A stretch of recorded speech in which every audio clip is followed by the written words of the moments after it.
ቆይ ግን እስኪ ቆም ብላችሁ አስቡት። ሁልጊዜ ጠዋት ጠዋት ካልጋችሁ ስትነሱ ጉልበታችሁን የሚቀረቅረው ወገባችሁን የሚቆረጥመውና መለሰውነታችሁን ልክ እንደ ዝገት ብረት የሚይዛችሁ እድሜያችሁ ስለተገፋ ብቻ ይመስላችኋል?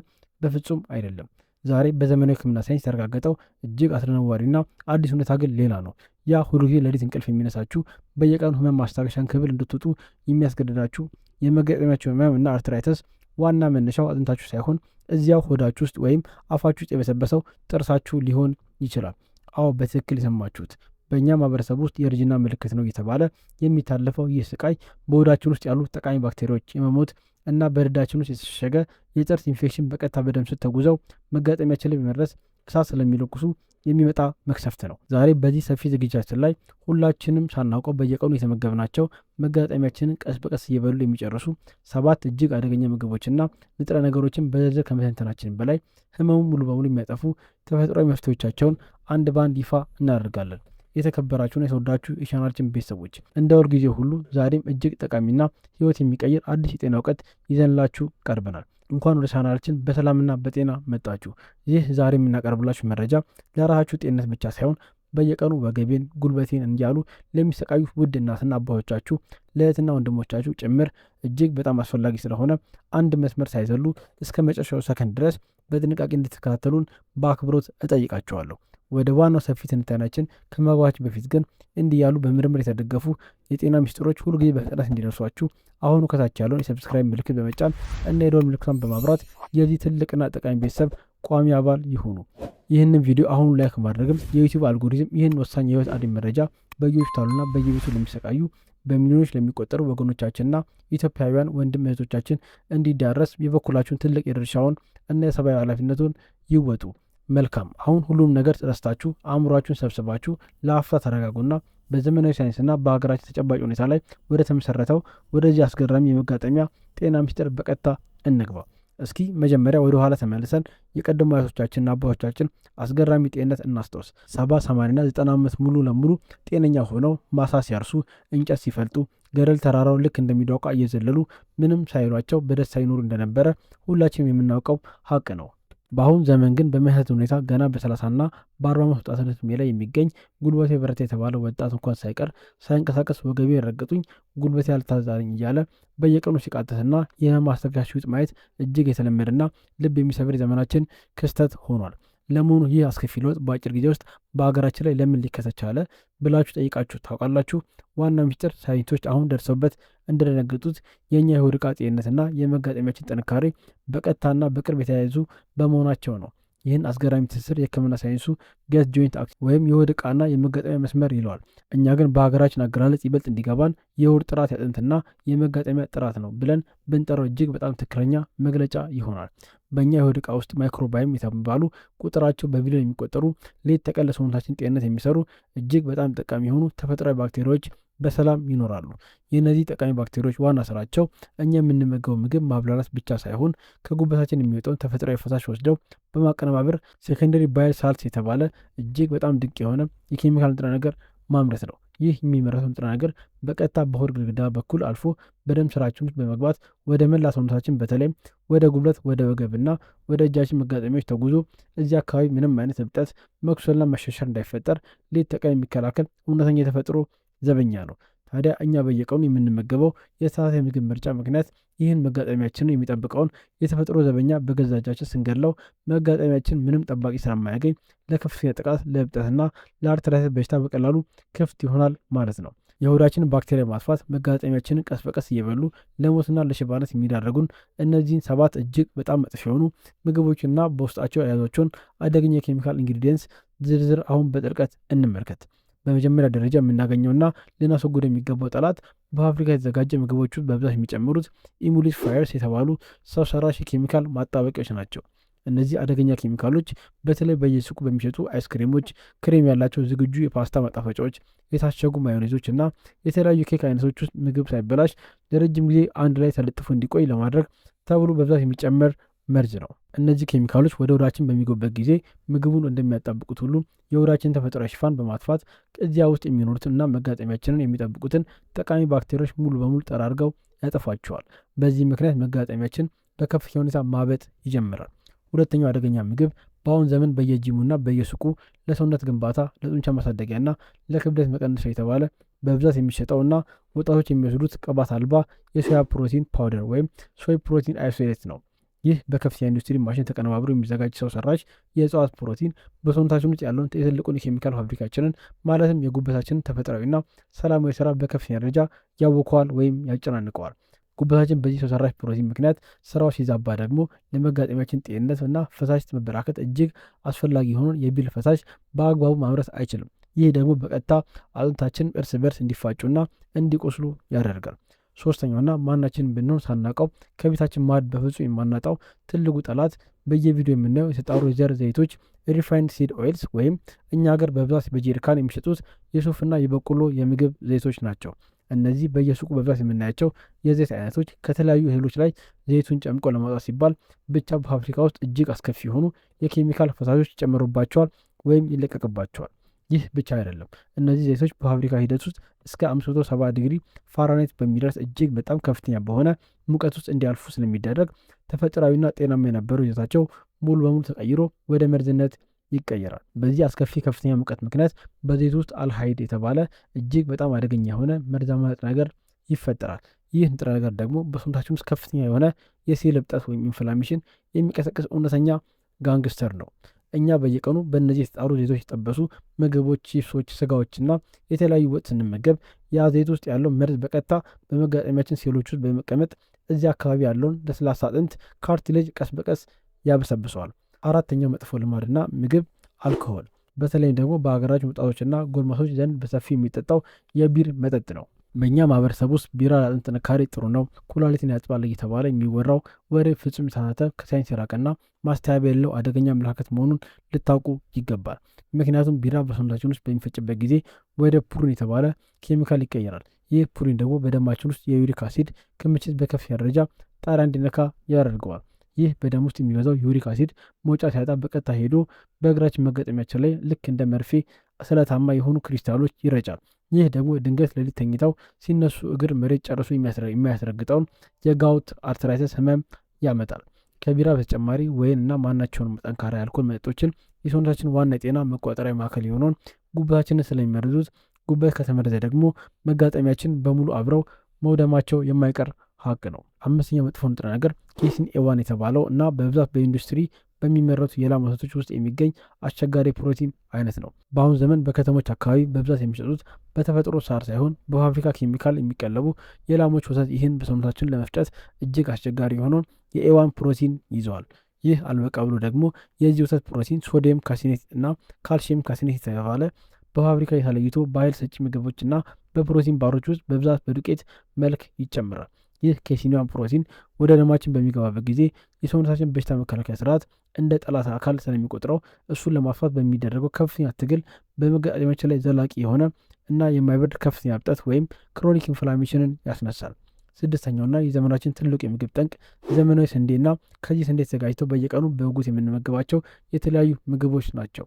ነጭ ዳቦ፣ ፍርኖኖቲ፣ ፓስታ፣ ማካሮኒ፣ ፒዛ፣ ብስኩቶችና ኬኮች በአሁን ጊዜ በማንኛውም የኢትዮጵያ ማዕድ ላይ እንደ ዋና ምግብ እየቀረቡ መሆናቸውን ሁላችንም የምናየው ነገር ነው። ነገር ግን ይህ በአሁን ዘመን ያለው ስንዴ በተፈጥሮ የተገኘ ሳይሆን በዘር ማሻሻል የመጣ በመሆኑ በውስጡ አምሎፒኬቲን ኤ የተባለ እጅግ በጣም አደገኛ የሆነ የስታርች አይነት ይዟል።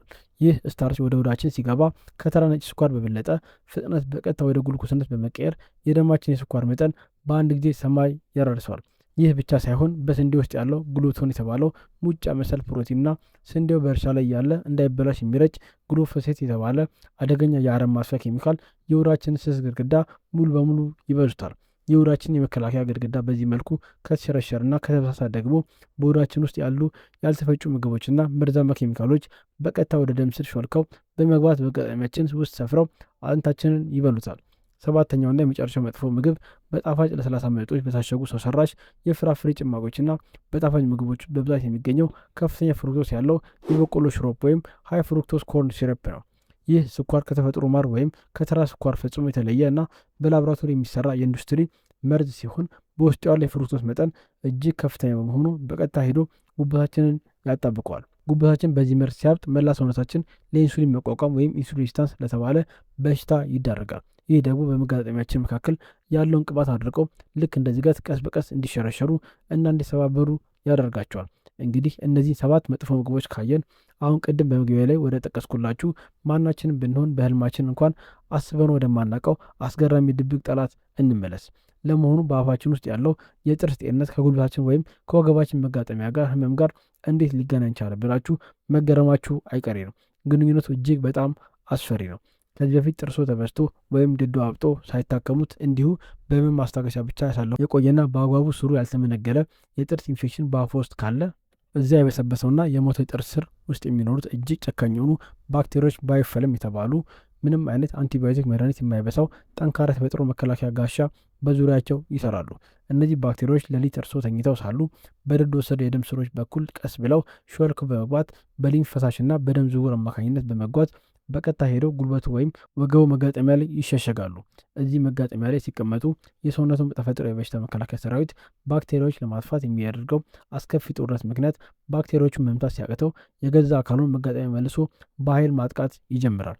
ይህ የገዛ ሰውነት የራሱን አካል መልሶ የማጥቃት አስከፊ ሂደት ደግሞ በሕክምናው ዓለም አውቶኢሚዩን በሽታ የሚባለውን የሩማቶይድ አርትራይተስ ዋነኛና ቀጥተኛ መነሻ መሆኑ አሁኑ በሳይንስ ተረጋግጧል።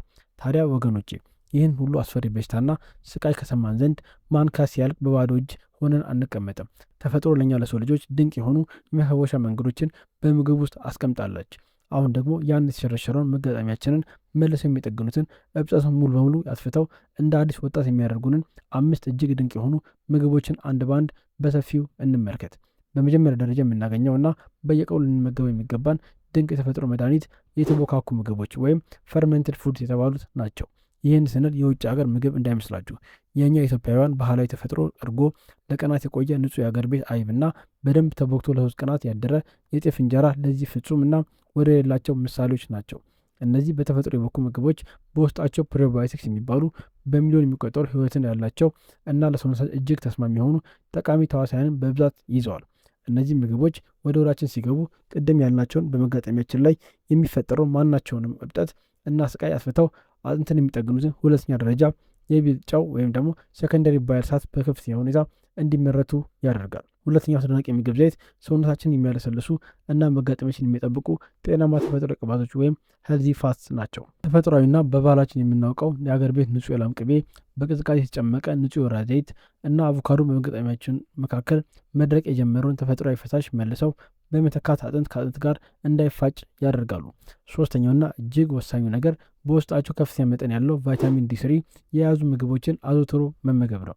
እንደ ሳልሞን ያሉ የባህር አሳዎች፣ በተለይም ደግሞ የአሳ ጉበት ዘይት ይህን ለመጋጠሚያ ጤንነትና ለበሽታ መከላከያ ስርዓት መረጋጋት እጅግ አስፈላጊ የሆነውን ቫይታሚን በከፍተኛ መጠን ይዘው ይገኛሉ። በተለይም ደግሞ የቆዩ የሩማቶይድ አርትራይተስ እና የቁርጥማት በሽታ ካለባችሁ ይህን ቫይታሚን ዲ3 ከተራ ምግብ በተጨማሪ በከፍተኛ ሕክምና መጠን ትሩፓዮቲክ ዶስ በሐኪሞች ትዕዛዝ መውሰድ ይኖርባቸዋል። ምክንያቱም ይህ ቫይታሚን ዲ3 ወደ ሰውነታችን ሲገባ ልክ እንደ ውሃ አጥፊ በመሆን ያን የገዛ አካላችን እያጠቃ ያለውን የተሳሳተ በሽታ መከላከያ ስርዓት በመቀጠል የመጋጠሚያችን ላይ የተለኮሰውን እሳት ሙሉ በሙሉ ያጠፋል። ነገር ግን ይህን ቫይታሚን ዲ3 በከፍተኛ መጠን ስንወስድ ብቻውን መሆን የለበትም። የግድ ከቫይታሚን ኬቱ ከተፈጥሯዊ ማግኒዥየም እና ከዚንክ ማዕድን ጋር አብሮ መሆን ይኖርበታል። ምክንያቱም ቫይታሚን ኬቱ በደማችን ውስጥ የሚዞረውን ካልሲየም እየለቀመ ወደ አጥንት እንጂ በመጋጠሚያችን ስስ ቲሹዎች ውስጥ ተከማችቶ አጥንቱን ልክ እንደ ሾህ እያነደደውና ተጨማሪ ስቃይ እንዳያመጣ የሚከላከል አቅጣጫ ጠቋሚ መሐንዲስ ስለሆነ ነው። አራተኛ የመጋጠሚያችን ወዳጅ ሰልፈር የተባለው ተፈጥሯዊ ማዕድን በከፍተኛ ደረጃ በውስጣቸው የያዙ ምግቦች ናቸው። በሀገራችን በብዛት የምንጠቀምባቸው ነጭ ሽንኩርት፣ ቀይ ሽንኩርት፣ ጥቅል ጎመንና የአበባ ጎመን ለዚህ በሰልፈር ለበለጸጉ ምግቦች ዋነኛ ምንጮች ናቸው። የእኛ መጋጠሚያዎች አወቃቀራቸውና ጥንካሬያቸውን ጠብቀው ለመኖር እንዲሁም ያ የተሸረሸረውን ለስላሳ አጥንት ወይም ካርቲሌጅ መልሶ እንዲያደግ ይህን የሰልፈር ማዕድን ልክ እንደ ምግብ አጥብቀው ይወዱታል።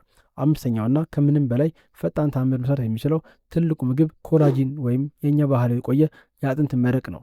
የበሬው ወይም የበግ ጉልበት እና አጥንትን ገዝተው በትንሽ እሳት ላይ ለረጅም ሰዓታት እስከ 12 ሰዓት በጥንቃቄ በማፍላት የሚሰራ መረቅ ለመጋጠሚያ እውነተኛና ፍጹም የተፈጥሮ መድኃኒት ነው። የሰዎች መጋጠሚያና ለስላሳ አጥንት 30% ሙሉ በሙሉ የተገነባው ኮላጂን ከተባለ የፕሮቲን መዋቅር ነው። ይህን ፕሮቲን ካላገኘ መጋጠሚያችን መኖር አይችልም። እኛ ግን በአሁኑ ዘመን የምንበላው ለስላሳው ስጋ ብቻ ስለሆነ ይህን አጥንት ጠጋኝ የሆነውን ኮላጂን ከሰውነታችን እናጠዋለን። ስለዚህም ያን የአጥንት መረቅ በየቀኑ እንደ ሻይ መጠጣት ግድ ይለናል። እዚህ ላይ ግን ለሁላችሁም ልትሰሙት የሚገባ እጅግ በጣም ከባድና ጥብቅ የሆነ ማስጠንቀቂያ አለኝ። በሰውነታችሁ ውስጥ ያለውን የብረት ወይም የአይረን መጠን በጥንቃቄ ቢጠብቁት። በሰውነታችን ውስጥ የብረት ማዕድን ወይም አይረን ከተገቢ በላይ ከመጠን በላይ ሲከማች በቀጥታ በመገጣጠሚያችን ውስጥ በመቀመጥ አጥንቱን ልክ እንደ ዝገት እንዲበሰብስ ያደርገዋል። ስለዚህ በተለይ ወንዶችና የወር አበባ ያቆሙ እናቶች ያለ ዶክተር ጥብቅ ምርመራ እና ትዕዛዝ በየፋርማሲ የሚሸጡ የብረት ማሟያ ክብሎችን ወይም አይረን ሰፕሊመንትስ መውሰድ በአስቸኳይ ማቆም አለባችሁ። በተጨማሪም በመጋጠሚያ ውስጥ ያሉ ሴሎችን የፋብሪካ ጭንቀት ሙሉ በሙሉ የሚቀንስ TUDCA የተባለውን ልዩ ተፈጥሯዊ የቢል ጨው ማሟያ በሐኪም ምክር መጠቀም እብጠትን በአጭር ጊዜ ውስጥ ለማጥፋት ይረዳል። ታዲያ ውድ የሀገሬ ወገኖች ሁልጊዜ እንደምለው እውነተኛ ጤና በገንዘብ ተከፍሎ ከሱቅ አይገዛም። ጤናው የሚገዛው በየቀኑ በምናደርገው ጥንቃቄና በምናገኘው ትክክለኛ እውቀት ብቻ ነው። እስካሁን በዚህ ሰፊ ዝግጅታችን ላይ የተነጋገርንባቸውን ዋና ዋና አንገብጋቢ ነጥቦች ለአእምሯችሁ ይበልጥ እንዲቀል በአጭሩ እንደገና ስናጠቃልላቸው፣ በመጀመሪያ ደረጃ በፋብሪካ የተቀነባበሩ የታሸጉ ምግቦችን፣ እነዚያ መርዛማ የተጣሩ የሼርጋን ዘይቶችና ነጭ ስንዴን ከቤቶ ሙሉ በሙሉ ያስወግዱ። በእነሱ ምትክ ደግሞ የአገር ቤት ተፈጥሯዊ እርጎን፣ ንጹህ የላም ቅቤን፣ ነጭ ሽንኩርትንና ያን ታምራዊ የቆያ የአጥንት መረቅን በየቀኑ ማዕዶ ላይ ያዘወትሩ። አፎ ውስጥ ጥርሶ ሲታመም ወይም ድዶ ሲደማ በቸልተኝነት ህመም ማስታገሻ ብቻ እየዋጡ አያሳልፉት። የመጋጠሚያው ስቃይ መነሻ እሱ ሊሆን ይችላልና በፍጥነት ወደ ጥርስ ሐኪም ይሂዱ። ይህን እኔ ዛሬ ነገርኳችሁ ቀላል ያኖራልና የምግብ ዘይቤ ለውጥ ዛሬውን በቁርጠኝነት ከጀመራችሁት ከጥቂት ሳምንታት በኋላ የምታዩት ለውጥ ያስደንቃቸዋል። ያን ሁልጊዜ ማታ ማታ የሚያሰቃያችሁን ደረጃ ስትወጡና ስትወርዱ ክትከት የሚያደርጋችሁ የጉልበትና የወገብ መቆርጠም ቀስ በቀስ ታሪክ ሆኖ ይጠፋል።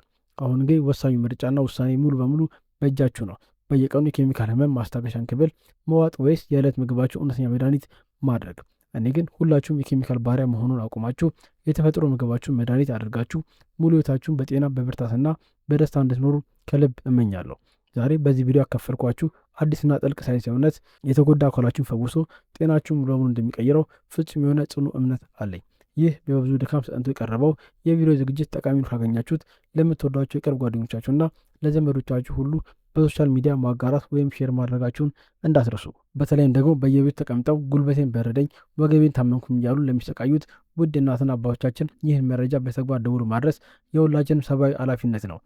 የእናንተ እያንዳንዱ ሀሳብና አስተያየት ለእኛ ለሚቀጥለው ስራችን ትልቅ ብርታትና ዋጋ አለው። ማንኛውንም አይነት ጥያቄ ካላችሁ አሁን ከታች ባለው ኮሜንት ላይ ይጻፉልን። ለእያንዳንዱ ለምታነሱ ጥያቄዎች ሳይንሳዊና ትክክለኛ ምላሽ ለመስጠት ሁልጊዜ ዝግጁ ነኝ። የምጽፉትን እያንዳንዱ ኮሜንት እኔ ራሴ በግል አነበዋለሁ።